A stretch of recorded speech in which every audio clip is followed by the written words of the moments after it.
Hey, so you're listening to the Gamers Actively Making Entertainment podcast, where us, a bunch of gamers, get together and actively work on making content for your entertainment. I'm Spencer, and today I've just got one guest with me, and by guest I mean co-conspirator. How's it going, Zeo?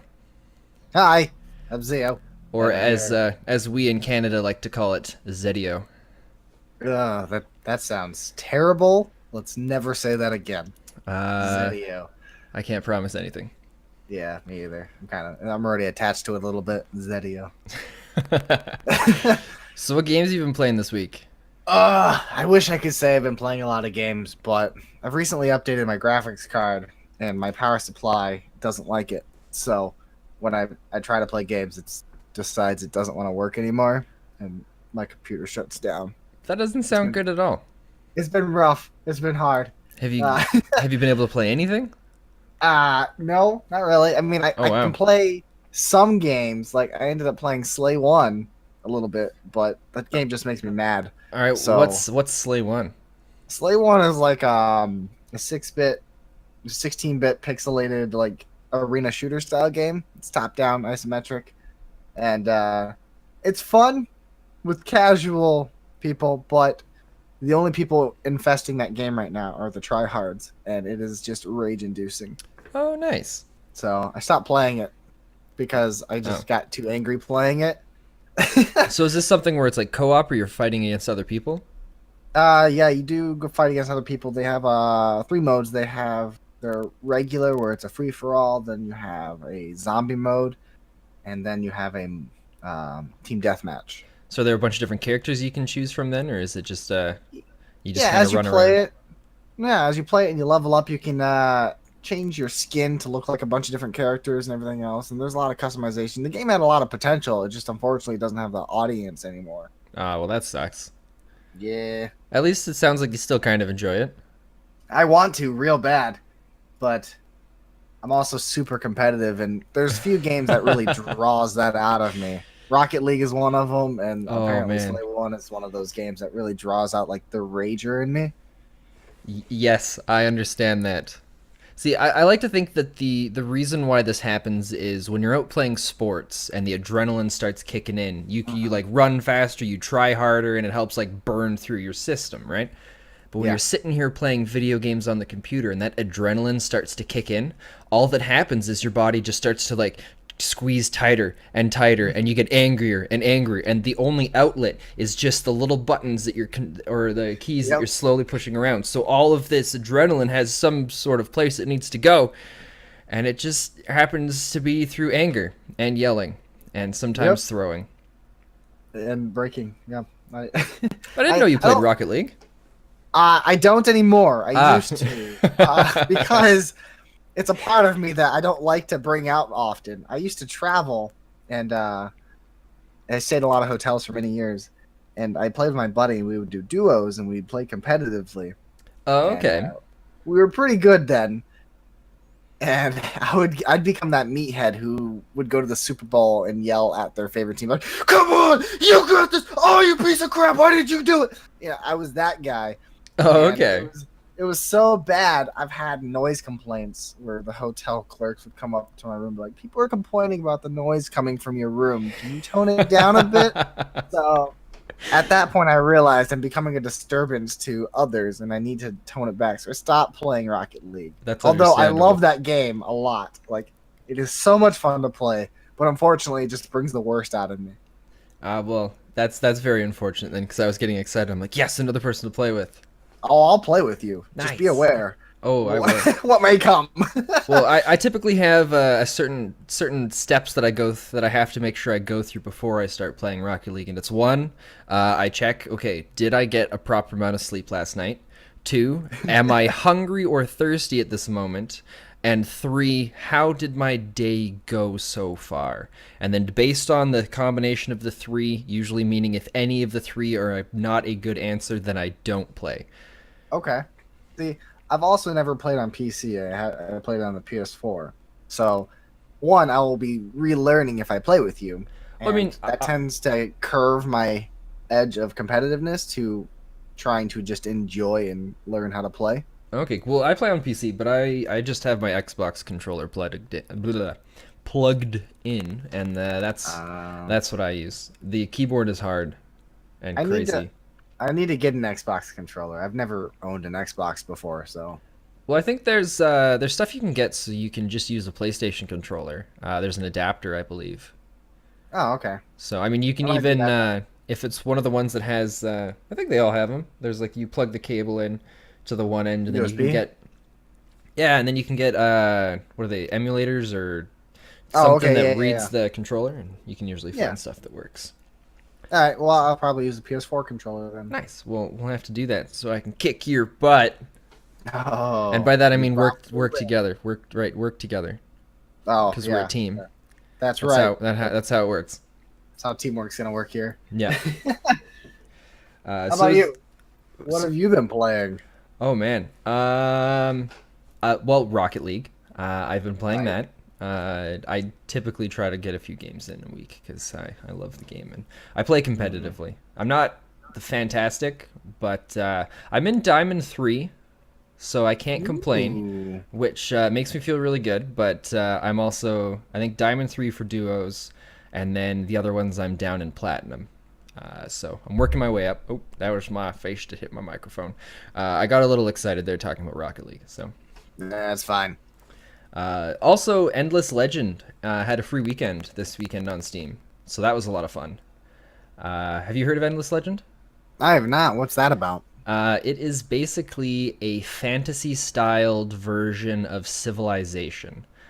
So there's a bunch of different Okay. races, and that you get to go through. Like you choose the different races where there's these types of humans that like their cities are on the backs of beetles, so you can go and like move around and move your cities different locations. There's these weird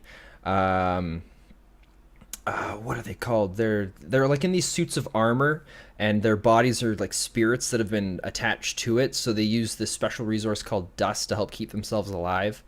And there's like a whole bunch of different other ones. There's some humans that I believe they're called vaulters. They used to live under the ground, and they've just kind of come up to the surface. And what's really neat is there's a lot of different quests and that you can pick up throughout the game that let you go around and complete different objectives to either get bits of equipment or more resources, and it's really cool. Because they even have, so I'm just rambling on about this game, but they even have a feature where you can craft different equipment so that your units that you build, you can like set them up with different weapons or armor so they can like survive and fight different ways, and it's a lot of fun. I enjoy it. I'm a That big sounds fan of strategy interesting. games, so It's a strategy. It almost sounds like a game that involves a lot of micromanaging, doesn't it? um I mean, not to the same level that Civilization has, but Oh, yeah, okay. there's a bit of micromanaging there. So I would probably not love it as much. However, it does sound the way you describe it makes it sound fun and exciting. Well, I didn't really give it justice with that description, but I'm glad that what I have told you makes it a little exciting. It's really easy to sell me on stuff, by the way. It's just I'm the guy who's really easily sold on games. Just if they show any m- Malcolm of just entertainment value that could provide fun with friends, that sells me 100%. Yeah. The only other game that I've really played is actually what we were talking about last podcast, No Man's Sky. I Mm. jumped back How's into that that. going? I'm really enjoying it. I had to make a new character because I had no idea what was going on. So much stuff was different and weird and uncomfortable. So I started a new game. I'm still going through the tutorial. I've just got to the point where I can fly around now and I can start building bases. And I mean, if the game was released at the state that it is right now, I'm pretty sure it would have. Mr. Murray, I believe that was his name. Yeah, Sean Yeah, Murray. Sean Murray. He'd still have his job right now, Yeah. and people would be a little peeved with him still. You know, like come on, you know, you said we got all this stuff, but we still don't quite have it. But it would have been a good like I'd say 90% of what he promised. I mean, it's good that they're sticking to it though, and still pushing forth. Like, it takes a lot of guts for a studio to say, "Hey, we promised this game. We're going to continue to work at this game until we accomplish that. Because they could have easily just scrapped it and moved on, and nobody would have batted an eye. Oh, there. You know what? I think at that point, people would have just been like, "Fine, whatever. I see how it is," and then just hated the whole company. Uh, Right. but I think at the point that Hello Games is at now, they the way they're pushing through this, give them a little bit more time and some updates into No Man's Sky, and I think they have a chance of making a new game and not just getting shit posted. No, it's true. I think they have the potential to be the next Final Fantasy 14. Final Fantasy As 14. long, well, I'm serious. Are No, you that's a aware good of what one. happened in Final Fantasy 14? Well, 14, that's the online one, right? Yeah, Because 14. It there was a diff. I don't think it was Final Fantasy 14 before, was it? It was a different one. It was online, and it no, just was the worst, or was it that still 14? no, it was 14. So it was 14 that was released, and it was awful, so bad. So they, after a couple years, they shut it down. They fired all the heads at that game, and then like put new people in, and they redesigned it, and it's fresher than ever. They have brand new storylines. It's way more customizable. It's Oh, way more of a. It's just a better MMO, and all the fans love it. It took off. Like it exceeded expectations than they thought they would have exceeded. I mean, So you'd think I should know that it was Final Fantasy 14 because I have played a lot of it. yeah, now it's just commonly referred to as a Realm Reborn because that's Yeah, what that's what it they is. subtitled it.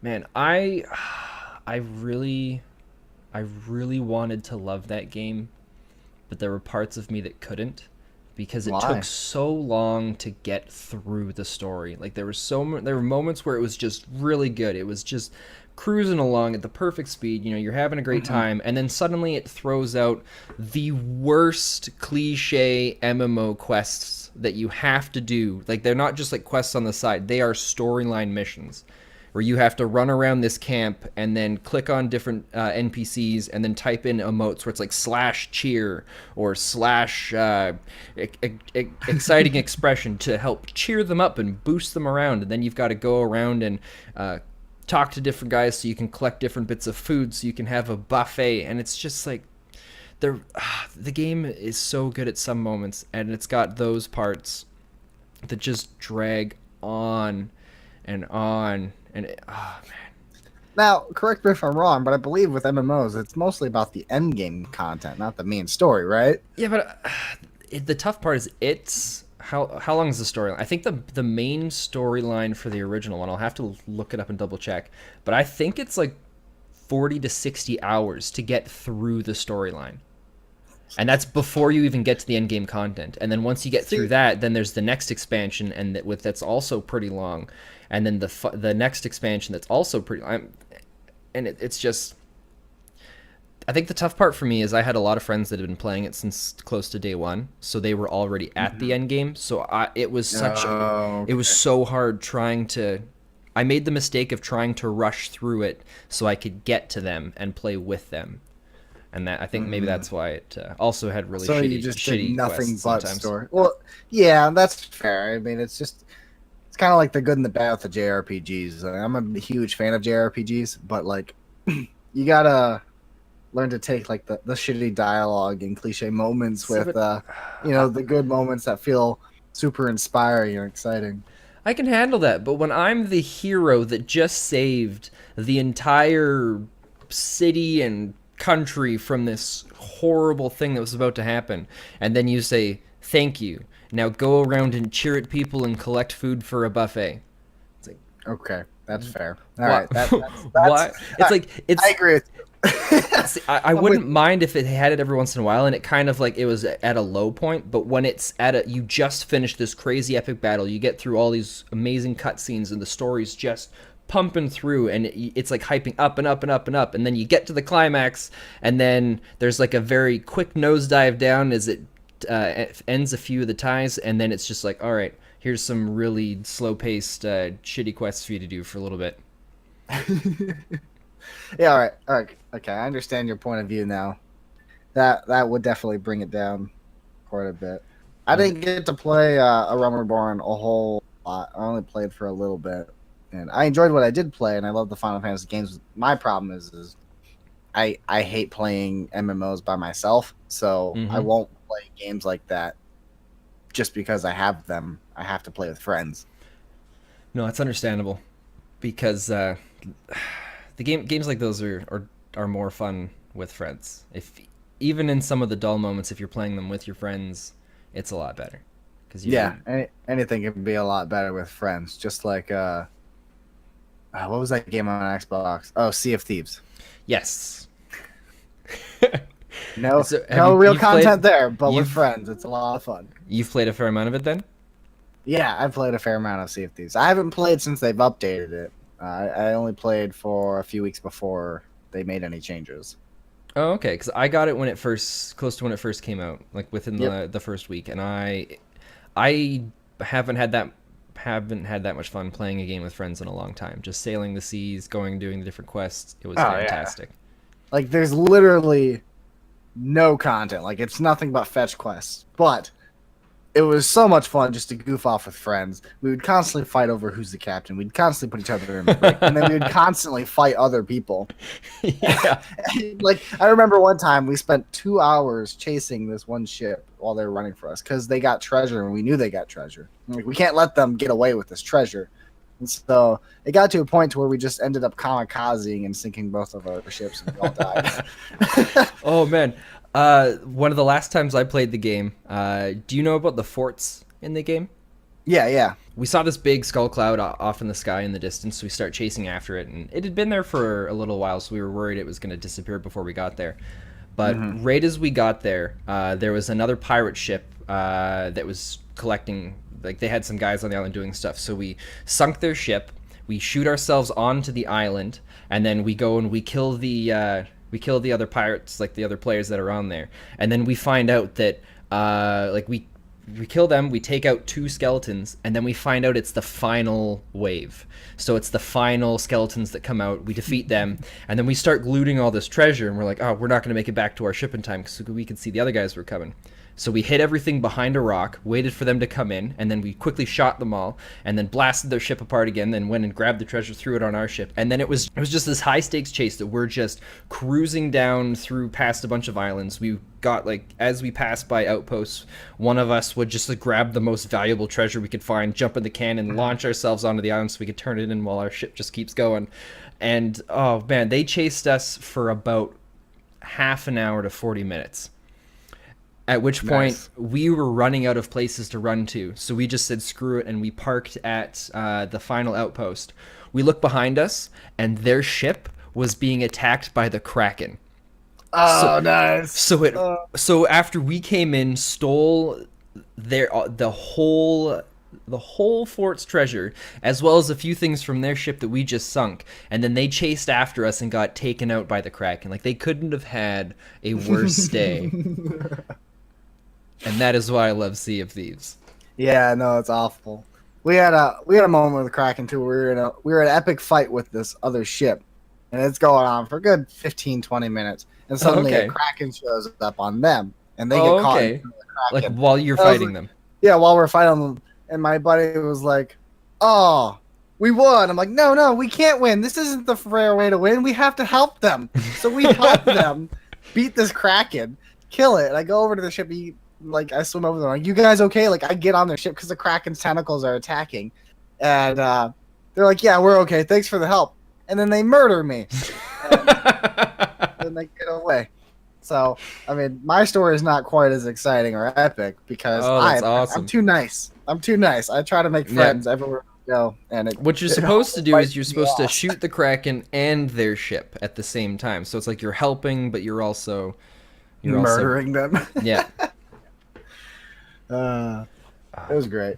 It's fun though. Like it's those experiences. As long as you can absorb yourself in the game, that's what makes the game fun itself. You know. Yeah.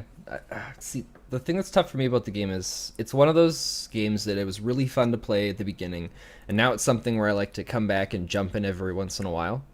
But Mhm. I don't like the way they're doing the updates, where they market it where it's kind of like an expansion, but it's only there temporary.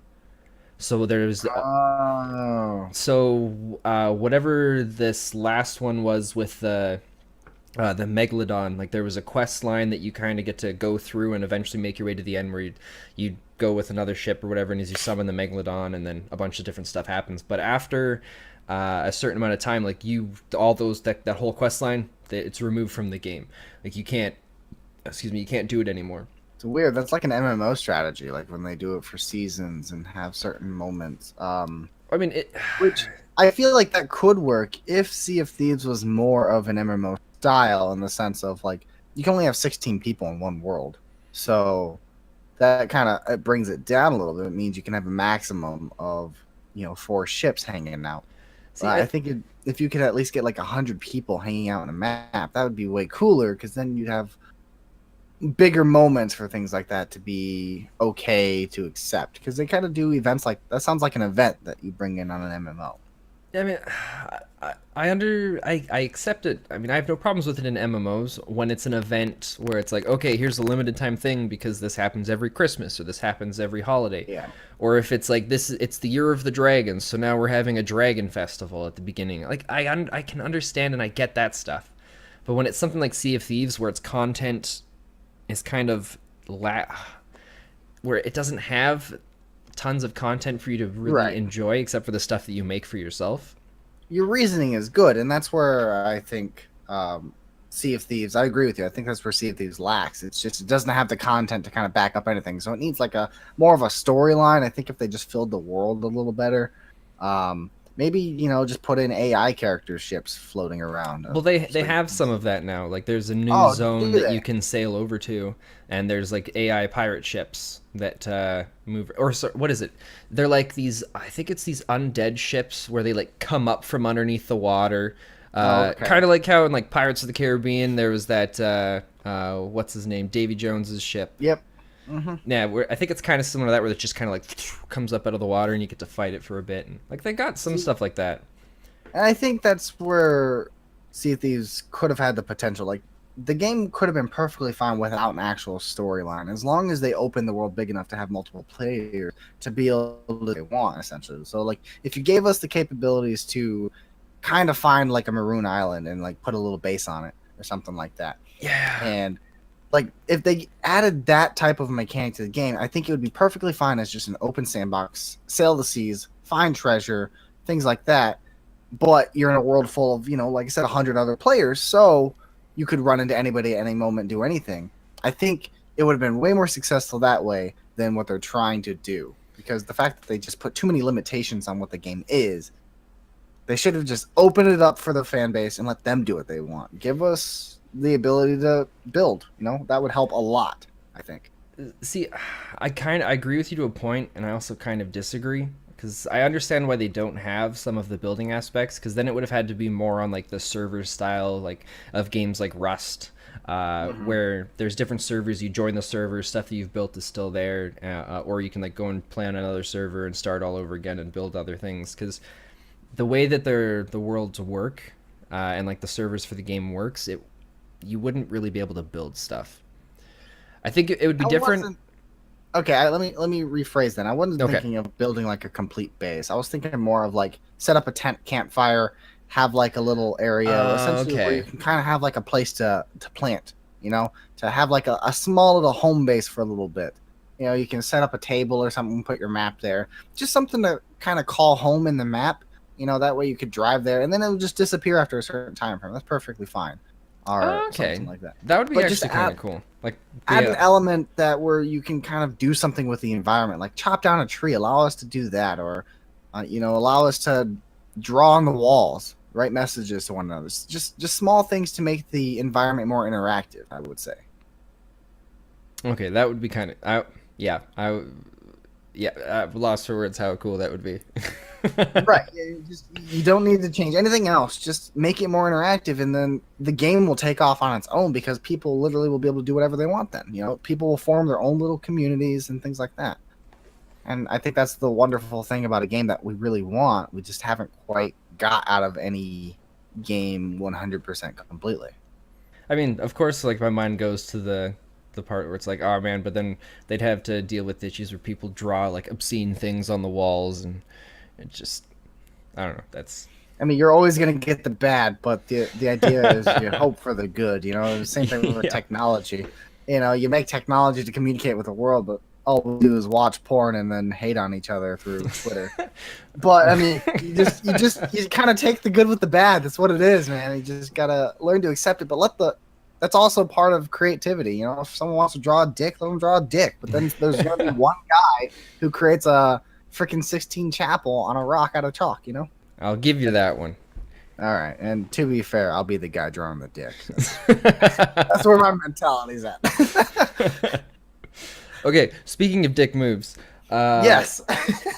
I am a dungeon master. I am I also play a dungeon master. nice. Hello, fellow DM. I Hello. just this isn't part of the dick move. The dick move comes a little bit later on in the story. Okay. So I went out to a store today, close to where I live, to go buy some D&D minis because I was like, I haven't picked up any in a while. So I went in to go pick up a box. I'm like, hey, I need some D&D minis, and he's like, well, we don't really carry that stuff anymore. So I'm looking around, and there's about 7 boxes left. So I'm like, fuck it, I'll buy all of them. So I spent $160 on D&D minis today. Jesus. And originally I was only going to go in and spend 20, and I got the coolest mini that I've ever seen or even heard. I've never heard of a mini like this before. So this is where the dick move comes in. Okay. One of the most annoying and frustrating things that you can encounter is a gelatinous cube. Ugh, they're the worst. And I just got a gelatinous cube mini. Oh. But what's and amazing about it is you can open it up. I can open it up. I can Yep, put the yep. mini inside it Yep. and close it. Oh, it's so Yep. cool. That's awesome. So I love that. That's amazing. I've always wanted that before because I had a gelatinous encounter one time, but I'm super poor, and I decided to I always make my own stuff. I ended up making a lot of tiles in the past, and I would create Oh, okay. little trees that have platforms so you can put a character on the tree so it looks like they climbed it. Oh, that's still Just pretty things- awesome. Just things to kind of engross my players a little more because I believe seeing visual stuff helps you get in the world.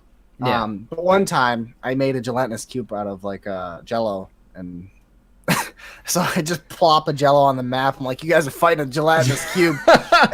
like a cube of Jello. Yep, that's what I made a cube Oh, of that's Jello. so awesome. And I kind of colored it, but not too much color, so it was translucent and not transparent.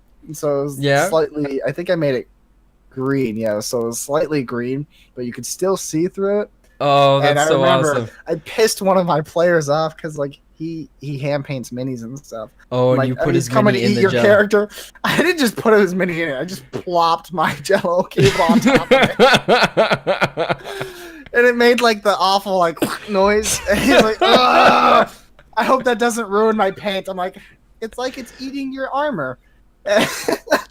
Oh man, that's amazing. It was a really good moment. I felt super proud that this gelatinous cube was actually eating his mini, but he wasn't happy about it. Although that probably made a mess when you went to go pull his mini out of it, but Yeah, but it's fine. It was worth it. oh god, that's amazing. I never thought. Oh man, I wish I could have been in that session. we need to find a way where we can be in a session, dude. I think Well, I mean, it'd be that's pretty easy enough cool. to do. There's tons That's of true. online things you can do. That's There's true. Roll20, there's Fantasy Grounds, there's Yeah, I looked up this probably some Fantasy other ones. Grounds, by the way, that you told me about. It looks super amazing. It's got so many awesome resources. Well, it has super awesome, amazing resources if you pay for them.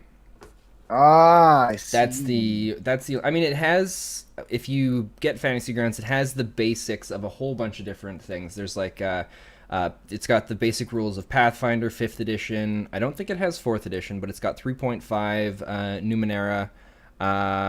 There's a couple other ones in there as well. And it's just got the basic rules for it. But then it's got a huge library. Wizards of the Coast actually licenses their material to go into this. Mm. So I lucked out when I bought Fantasy Grounds. It was on sale for like the Ultimate Edition or whatever it is. Like right now, I think it's like $160. And what the Ultimate Edition does is the Dungeon Master can play, and anybody can just download the demo version and connect to yours and have full access to everything that you've got while they're Oh, that's connected. awesome. Otherwise, everybody needs to spend like 40 to $60 on their own version so they can all play together. Uh, Okay. and then when I bought it, there was also a sale on the fifth edition stuff, so I got like a huge pack of all of the books, everything. Like I'm running right now a oh shoot, what's it called?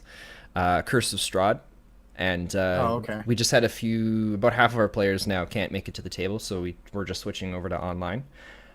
So I've got like all of the I bought that in there, so I've got all the maps, all like the whole book is now digitalized. I can like search through things, click and drag tokens straight onto the maps, and have things. It's oh man, That's I amazing. Fantasy Grounds is the greatest thing that I ever discovered. I want to get it now because I'm actually considering starting my own online session. I have some friends from like a couple different states who are like, "Oh, I want to be in a game you play and stuff, or a game you DM." I'm like, "I'd love to do it, but I just don't have the time." But I'm kind of just considering doing it anyways. Uh, so I was gonna use Roll20, but Well, I Roll might Twenty is look into also this fantasy. still really good. No, it is really good, but Fantasy Grounds looks a lot more polished to Uh, me. yeah, it is a little bit more intensive though. So if you don't have like my computer barely is able to do Fantasy Grounds and Discord, so I end up always having to I just join Discord on my phone and just have Fantasy Grounds run my computer because I become the Oh, server okay. host where everybody has to connect to me. So yeah, it wouldn't be too much of a problem for me now because I just recently upgraded my computer. But That maybe is the true. power will give out. Who knows? Ah, well, So, that's fine. It'll save it all for you automatically, so it doesn't matter. well, there we go. I'll have to look into it more, especially when I do start my one session online. So I've been I just saving a little topic here that I think you're going to be super pumped for. Well, okay, disappointed, but that pumped again. So I know okay. that this is the sad part for you, and I'm sorry that you have to hear this, but don't worry, there is an exciting part after, right? So the Okay. Minecraft movie lost its Ugh. director, so it's not going to make its 2019 release date anymore. Oh no, I'm really sorry to tell you that, I'm super bummed. but it's okay because Aaron and Adam Nee are writing a new script, and that's all I really know about it. I just saw the headline. I'm like, yeah, Zeo wants to know about that because you're a huge Like, Minecraft fan. It's like oh, the your favorite biggest. all-time game. Yeah, so much, so much. Ugh. It's not even so much that I don't even hate Minecraft. Like I can appreciate what Minecraft is to people, Yeah. and I think it's great for being that. I think it's a good creative outlet, and all kinds of stuff. One, it's just as everything that becomes popular, it becomes obnoxious at some point. And Okay. two, I'm salty because I'm really bad at Minecraft. Ha- And you're gonna say, "How are you bad at Minecraft? yeah, How that's can somebody be bad at Minecraft?" Well, you haven't seen me play Minecraft yet. It's bad. well. What do you mean? What do you mean you're bad at it? Okay, so like I I'm a very curious individual. And Okay. so when I go into a sandbox game, the first thing I want to do is explore. Mm-hmm. But I get sidetracked very easily and I always lose my stuff. Okay. I lose everything. And I know there's mod stuff you can have, but I don't believe in like modding Minecraft. I feel like you have to enjoy what it is for, Oh, its oh, vanilla you version. haven't It's, experienced the wonders of modded Minecraft then. I haven't, but I mean, I've seen I something, and mean, some things look really cool. But I want to believe that I can do it on my own. I just know I can't. I remember, I had a moment where I'm playing. Okay, I spend so much. I'm like, all right, Zeo, you just gotta buckle down, build something, and make it home. That's what you need to do. So I tried that first. I tried to make a cave a home, and then I died, so I lost that. And then I tried to make another home, and I made it like way up in the sky, and then I lost it. And then how'd you lose your house in the sky? I fell off. What? You didn't build a way to get back up there? I did, but when I respawned, I didn't like Oh, you didn't have a bed or respawn next anything to like it. that. Yeah, I didn't have a bed because I was a noob. Okay, and then a lot of my experiences are because I'm a noob, and I'm just like, all right, I'm done. So eventually, I was like, all right, let me create this idea, and I started using this like. I made a bunch of torches, and I would use that to kind of create landmarks, so I could just follow the line of torches. Yeah. And I built a base, built a nice little castle. I found a village. I built it right next to that. I turned the villages like I connected all the little homes to my castle with tunnels and everything. Nice. And I'm super proud of it. I'm like, I need to go exploring. I want to see more of this world. I've been holding myself in way too long. So I go exploring and I did my torch method. You know, I'd just go in a direction, torch, torch, torch, torch, torch, and then I'd come home eventually. Well, I got to a point to where I ran out of torches, but I could see like a snowland in the distance. And like, I've never seen snow before. And I'm like, I'm out of torches. There's no trees. I'll be fine. So I walk off. I go into the snowland and I'm just amazed. I'm like, oh my god, at least footprints. I can make snowballs. I'm like, just giddy. And I'm playing, goofing off them. And I'm like, all right, it's starting to get dark. I got to go back. And I turn and I don't see any fire. I don't see my torches in the distance. I'm like, ah, shit. So I spend like another hour or two looking for my torches, and I just get even more lost. And then I get to a point to where it's nighttime, and I only play on like the hardcore survival mode because that's who I am. And things are trying to murder me, and I'm running for my life. Wait, did you say hardcore survival? Yeah. Oh, okay. So I'm running for my life, and I'm running out of food. I'm dying of starvation. These things are trying to murder me, and I have a shit ton of crap in my bag, and I have no way to get home. So it's rough. It's nighttime. I start just building a platform. I'm like, they can't catch me. I'll just build all the way up to the sky. That was your first mistake. Plop. Yep. I jump, plop, jump, plop, jump, plop, jump, plop. I'm like, oh man, I'll be fine. And then I see spiders coming, and I'm like, oh shit. I hope they can't climb this, but they can. So Rule 101, a cave is the safest place okay. during the night Thanks in for- Minecraft. Tell that to pass Zeo, okay? All right. I will pass Zeo. If you're listening, dig a hole in the ground and then fill it back in above you. Yep, that would have been way smarter. But I didn't do that. So I build, and I go as high as I can. And these spiders are slowly crawling up. I'm like, all right, I need to think fast. And like it's a good dramatic moment because I could see the sun starting to rise too. I'm like, oh, maybe they'll go away. But then I forget, no, they've already on my tail. They're gonna come murder me. I'm like, I refuse to let this happen. So I turn this little tower of just straight up blocks into a platform. I put a chest down. I make a chest. I put all my stuff in the chest. I say goodbye. I'm like, I'm not dying to a spider. And I jump off. And So you died by yourself. I died by my own hand. And I respawn. And I never found my stuff or my castle again. I spent a good 2 or 3 weeks looking for it after that. And just never found it. And I gave up on Minecraft from then on. And that's the sad story. That is my life and why I'm bad at Minecraft. So why didn't you ever make a bed? I think I did, but something had to have happened to it. Because I remember, if I remember correctly, I think I did make a bed, but I don't know. I'm disappointed. I didn't spawn in the bed though, so I'm not sure like what happened. Like, is there limited spawns in it, or do you always spawn back in the bed? You should always spawn back in the bed as long as it's a house. As long as it's got like walls around it and there's no opening to the sky. That might have been a thing. I mean, because it was a tall castle and I had a spiral staircase go up to the roof, which was open. Does that? I don't know. I don't know. I don't know. Until- I just remember never finding it all again and being just- mad because I spent so much time building it and like finally establishing stuff and thinking, oh, I'll be good at Minecraft, and then I wasn't. Well, part of me is just like, I'm just disappointed. I'm just like, how is it? It's not that, like, I don't know. You know what? Zeo, everyone has the games they're difficult at. It's just unfortunate that has to be the one for you. I understand. Like, it just doesn't make sense. I'm really good at other games. I played Paragon competitively, and I was pretty good at it. I played Call of Duty competitively back in Modern Warfare 2, and I was really good at it. I'm really good at video games, but I'm dumb in the beginning, and I'm idiotic. And if I'm in a game to where I don't have to be competitive, I won't be. And so it's like different personalities for gaming. Like if I have the competitive mindset, I'm gonna be good at it. It's just something I'm determined to do.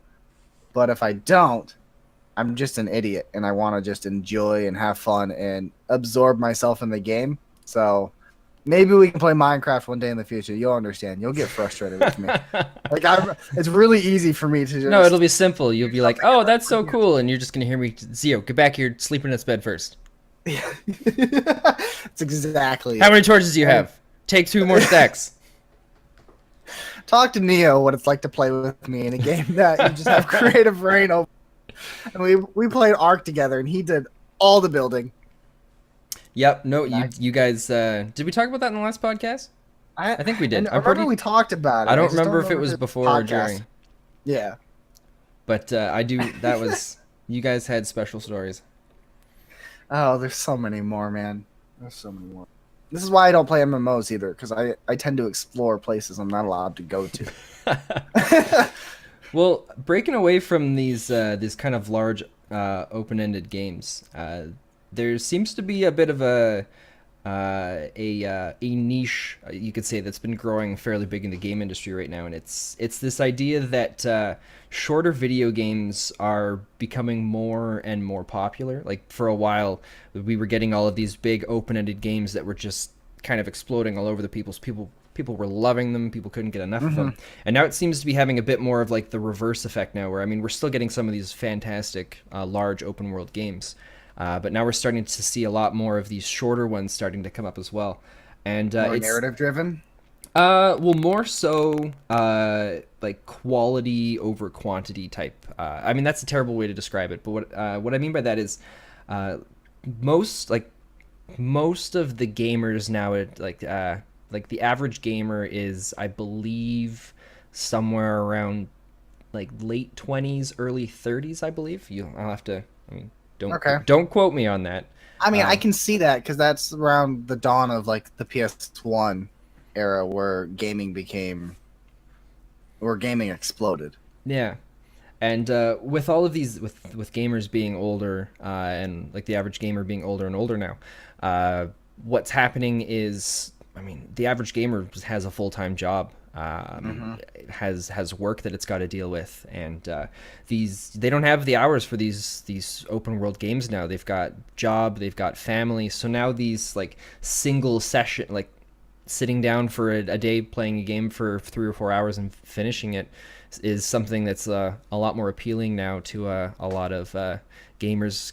Well, I shouldn't say a lot. I should say a lot more than it was before, just because of the time commitment that these larger games has. I Which, can I can definitely see that. I definitely see the appeal of that. And from my perspective, I love I love big open world games, and they can create fantastic stories in their own. You know, as we talk about like all these sandbox games and things you do with a friend. But in the same note, some of the games that I'm most fond of, the games I refer back to the most, where I just ponder, are like narrative driven short games that are like 5, 6, 7 hours, or even just indie games I play. Like I play a lot of indie games for my YouTube channel, and I just love those small games that I can absorb in an hour, be done with it. yeah, Um, they're just wonderful as long as they're just pieced together well. Like it's rare you find a perfect little indie game that is just made for that one purpose and it was 100% done, because a lot of indie developers and itch.io or something are new and so they have a lot of bugs. But you find one, it's perfect from start to finish, and it completes its goal and it does a wonderful job, and it's only like an hour or two at most, and you feel good about it, you love it, and you obsess over it for that moment, and you move on with your life. cool. We're pretty much on the same page with that then. I mean, not Hmm. saying that we dislike the open-ended games, but it is nice on to sit down and enjoy a good, in a busy schedule. It's nice to be able to sit down and start a game and finish it. Yeah, Yeah, absolutely. And that, like, I did a series called Doki Doki Literature, and it, Yeah, you did. in my videos, I think it was like 10 or 11 videos, but overall, the actual gameplay was only like maybe a 4 hour game, Yeah. and at most, and that was just taking time or replaying a few things. And it was just, I could have easily done it in one sit down and just played it. Or another game I played, trying to remember what it's called. I loved it so much. It was a horror game. God dang it, I'm not remembering. I have no idea what game you're talking about. No. No, okay, it's about a man Okay, that who narrows it down to most games. it's about a man who is going to his haunted house, and his dead wife is haunting him, but he's a painter, So and a game about a man in a haunted house his haunted house, whose and his dead dead wife is a wife. painter. No, his dead wife is haunting him, and he's a painter. Oh, so And she's the haunting him and he's a painter. layers of fear. That's what it is. Layers of fear. There's almost a joke in there because paint and layers. Yep. I mean that's probably exactly why they titled it that way. But I love that game. I beat it in like 3 hours, I think. Oh, But okay. it's a beautiful, horrific game. Like it's scary, but yet it hit an emotional string inside of me as well. So I often reflect back on that game as a moment of just I played it throughout an entire day, and I'm glad I did. Oh, okay. See, I think the best example I can think of for one like that was this was a few years ago. I was going to school for 3D game animation, and at the time I was also working on a job I absolutely hated. Oh shoot, I was my title was lot, and my job was to go around and push carts into or from the outside back to the inside of Home Depot. Oh, okay, yeah. Yeah, and so during that time, I was working 4 or 5 days a week as well as I was going to school full time, and it just like I didn't have time to play any games, and that was the when I stopped in at EB Games, I just walked in. I'm like, I need something short, I need something quick, something I can play, and that was the first time that the game Journey was introduced to me, and Journey. just being able to sit down and finish it all in a single sitting, it was one of the one of the nicest games I'd played in a long time. So it was like life was stressful, but there was nothing stressful about the game. It was super casual, and I couldn't get enough of it. And we need those games. And I believe everything comes in moderation, but unfortunately, how the business industry works is they see something's popular and they just flood you over with it until you're sick with it. I mean, Yeah, you pretty know, much. like PUBG started they didn't start the battle royale, but like it made the battle royale popular, and then Fortnite came at the right moment and just flooded the gates. And now some battle royales just don't even get a second look because maybe they could be more interesting, like the Darwin Project. It's an interesting take on battle royale and things like that, but it's probably going to be You've overlooked shared quite a your bit. opinion on that. Love that game so much, but I mean, and I'm glad we're getting back to these smaller games because that it's definitely something we need. And eventually, what's going to happen is if this does become super popular, there's obviously the more preference game. We're going to get flooded with those too.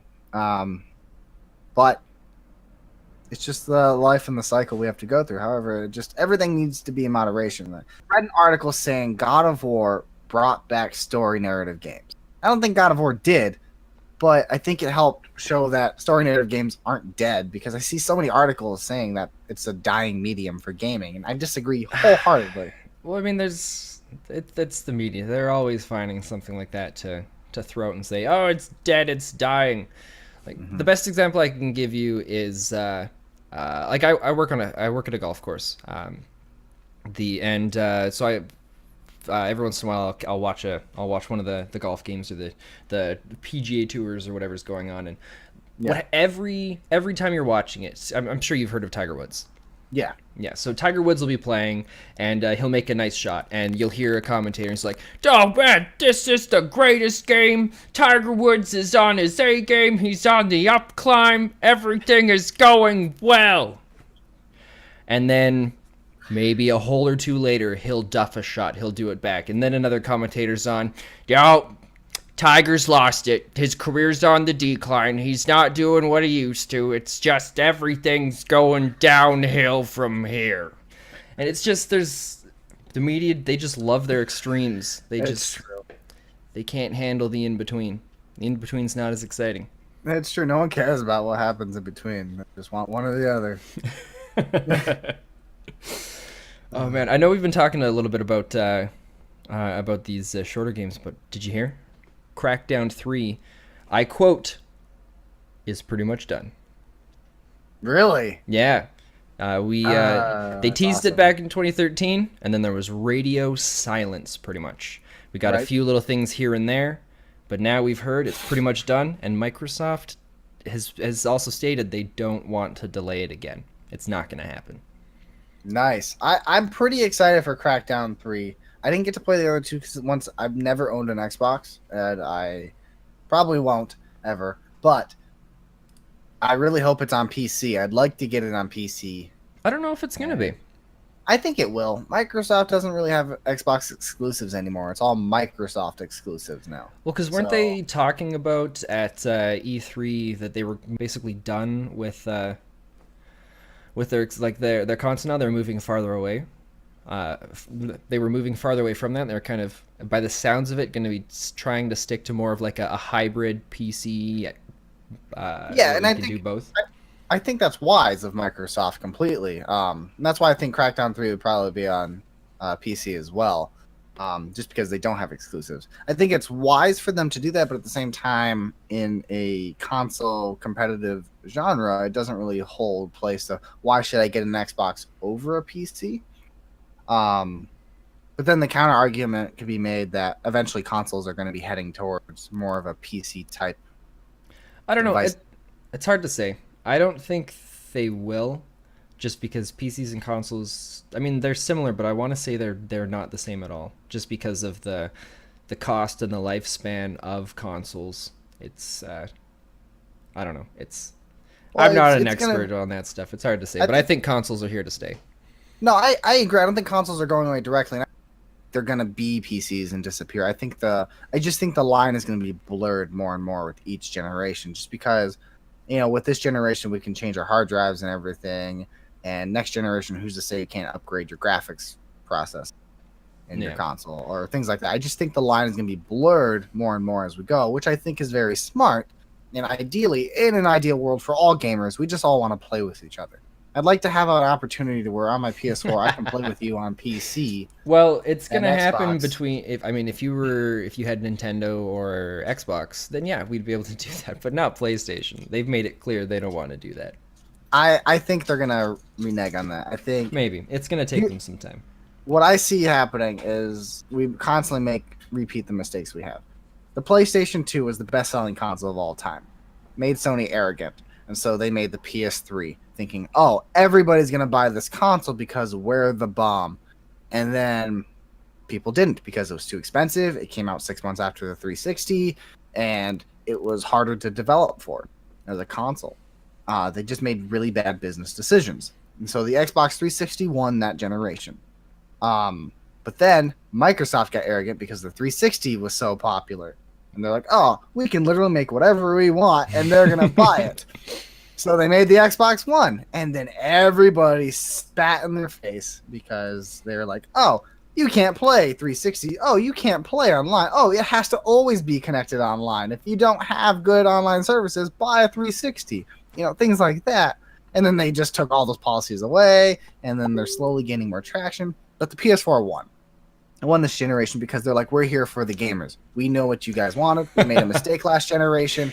We're going to do better." But now they're getting arrogant again because they won this generation and they know it. So they're going to go into it with, "Oh, the PS5 is going to be fantastic, and everyone's probably going to buy the next Xbox."